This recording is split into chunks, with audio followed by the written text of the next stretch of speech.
Hey everyone, and welcome to today's video part. I forgot to change that to two. After such a good start.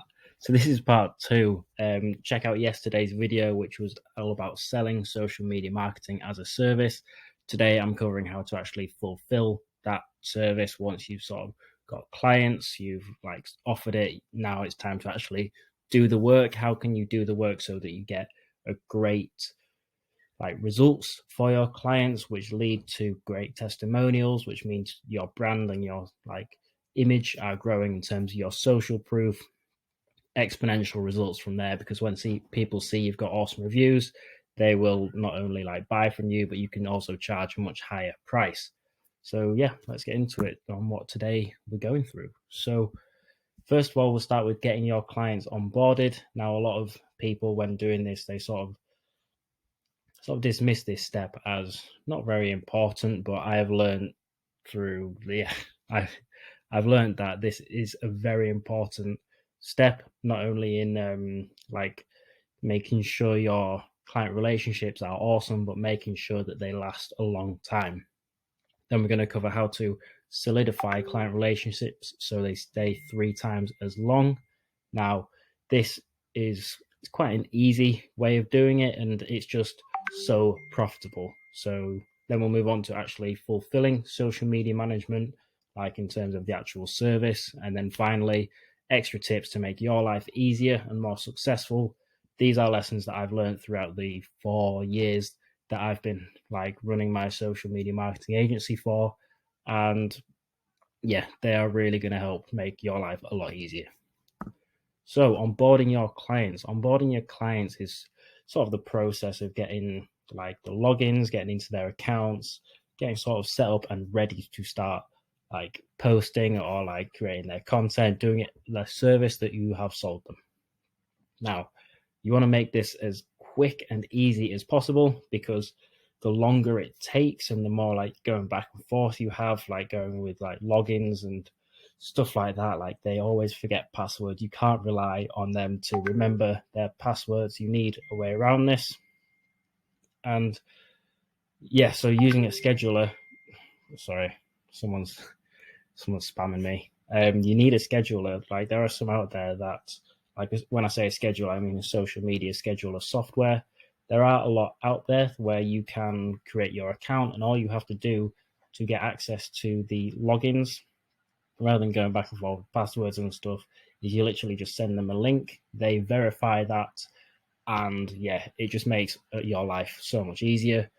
And the whole aim of this is to reduce buyer's remorse, which is when things are getting off to a really slow start for them. They're starting to think, oh, is this guy worth it? Am I making the right decision here? So what you want to do is you want to make this really quick, so that they're oh, this guy's on the ball, knows what he's doing. He's done this a lot of times before. And yeah, you can move forward a lot quicker, rather than them, because if they pay you up front, they don't want to wait 2 weeks before you start posting. They want post within a day or two. And finally, onboarding your clients, you should be setting expectations early on. Now, with expectations, you want to sort of talk about how it's going to work between you two, what service they're getting, what they should expect in the coming weeks, and most importantly, what you need from them in order to work effectively, whether that's fast responses, talking about your communication channels, are you going to talk on Slack, you're going to talk on email. Getting this outlined is really going to help you further down the line. It's just eliminating those problems before they arise. So yeah, solidifying client relationships. Let me get my iced Americano.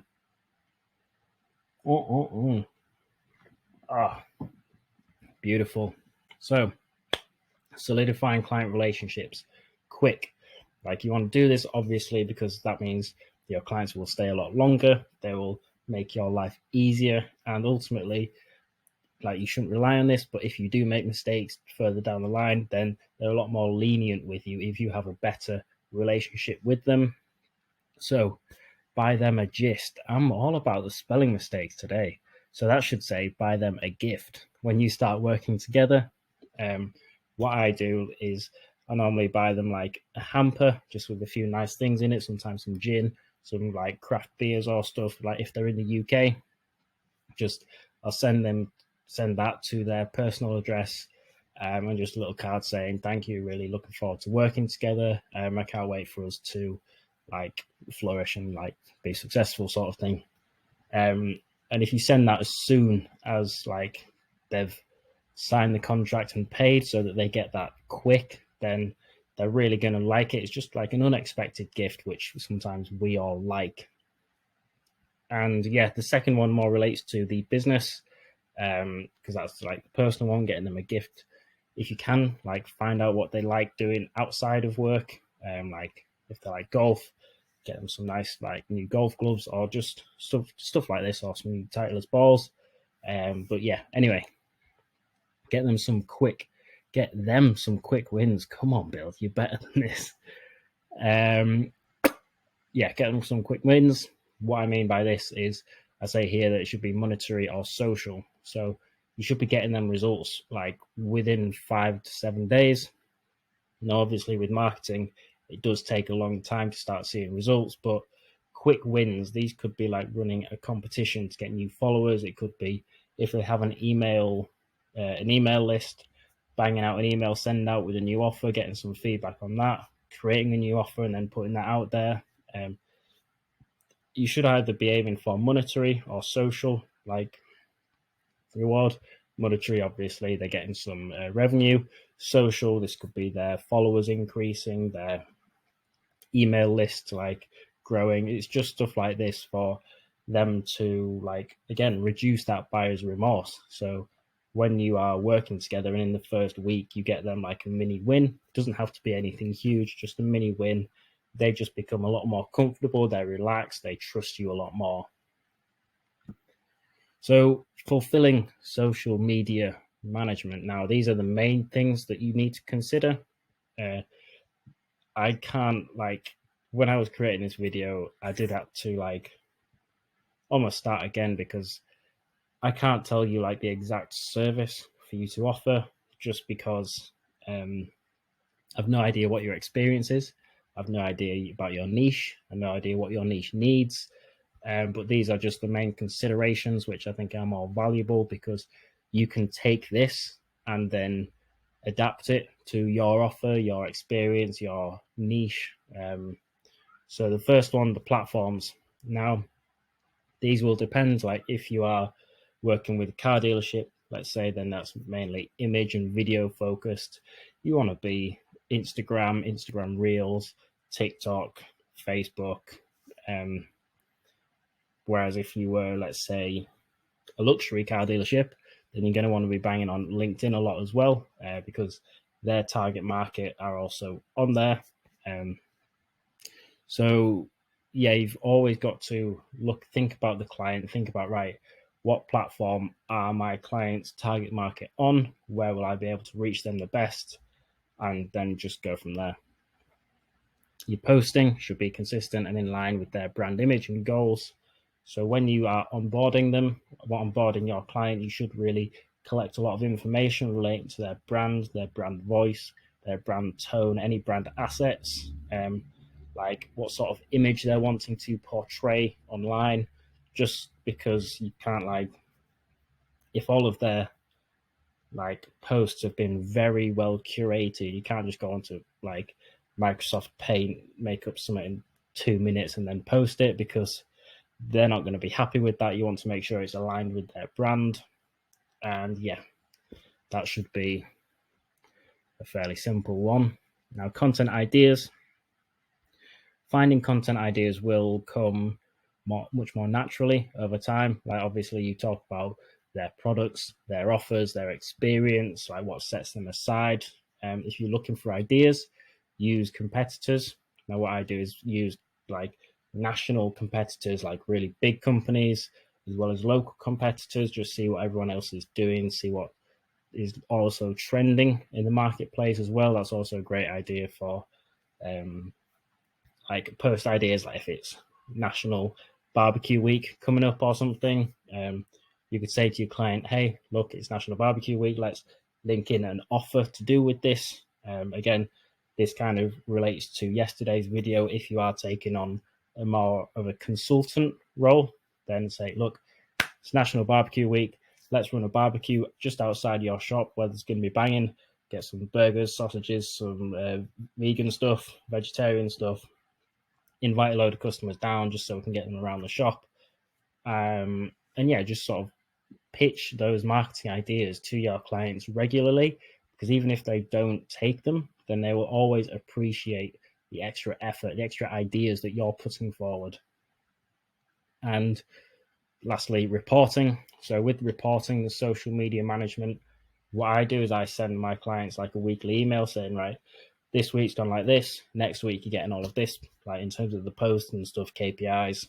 And then monthly, we'll have a monthly catch-up call where we just talk about the latest offers, like what they're wanting to promote. Because sometimes, like, let's say it's a car dealership, they'll be like, right, we've got an excess of this model of car, we want to push that for the next month or two. So that's when I sort of adapt the content for the next month and go from there. So the extra tips, right, offer a full social media service rather than just one platform. Now, I find that you can get, how can I word this?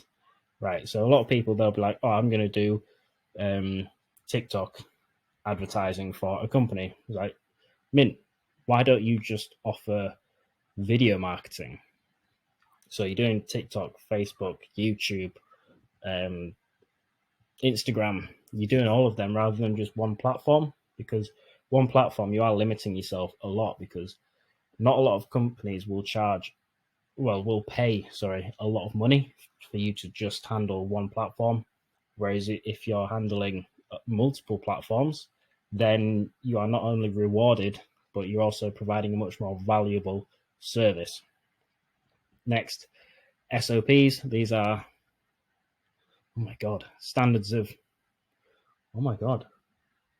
standard operating processes. I should know that. Basically, this is a document of your service, and it's an exact step-by-step guide of what you offer, how this is fulfilled. Because when you have a step-by-step guide of how you fulfill this service, right, get ideas, we do this. Let's put them together, we do this. Telling our clients, we do this.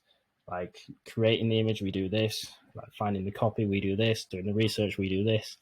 Having a full document just really helps you when you are going to eventually outsource the work. Like, obviously, you guys know me. I love to live a life of freedom, which means reducing our working hours, which means being able to live and do whatever we want, having a brilliant lifestyle.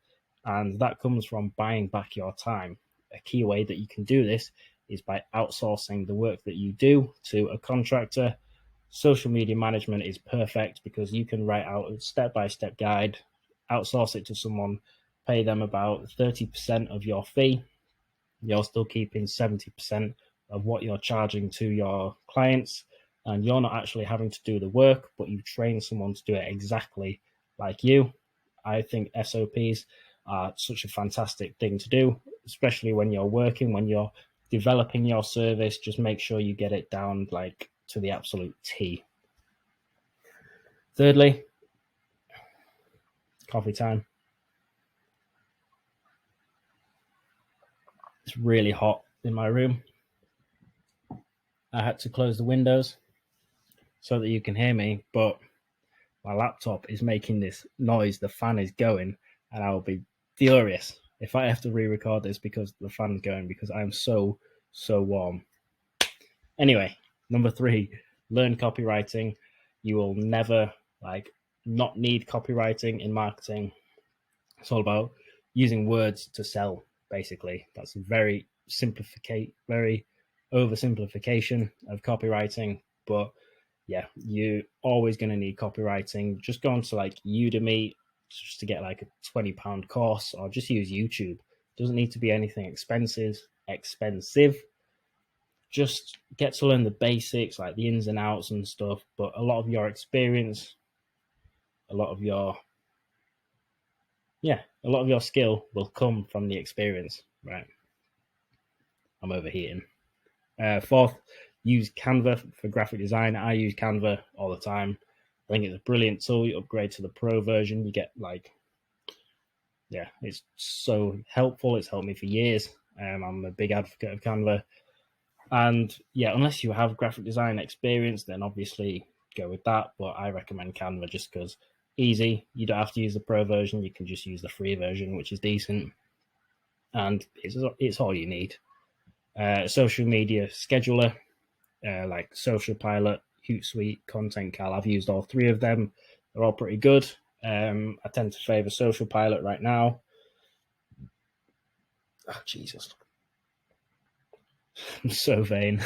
Yeah, these schedules make your life a lot easier. If you're doing like weekly posts, you could spend one day, like a Friday, doing all of your posts, send an email to your client saying, next week you're getting all of these posts. You could schedule them all in, and then you don't have to work for like a good few days. Work, like obviously you do have to work, but not that particular bit. You can do it all in one day and then schedule it for the next week, making your life easier. And that's it. Those are the main points on like how to fulfill social media management as a service. If you do have any questions, I'll be happy to answer them. Get in touch. My Instagram's below. Yeah, and that's it. Hope you're all well. Hope you're all having a brilliant day, and I will see you tomorrow.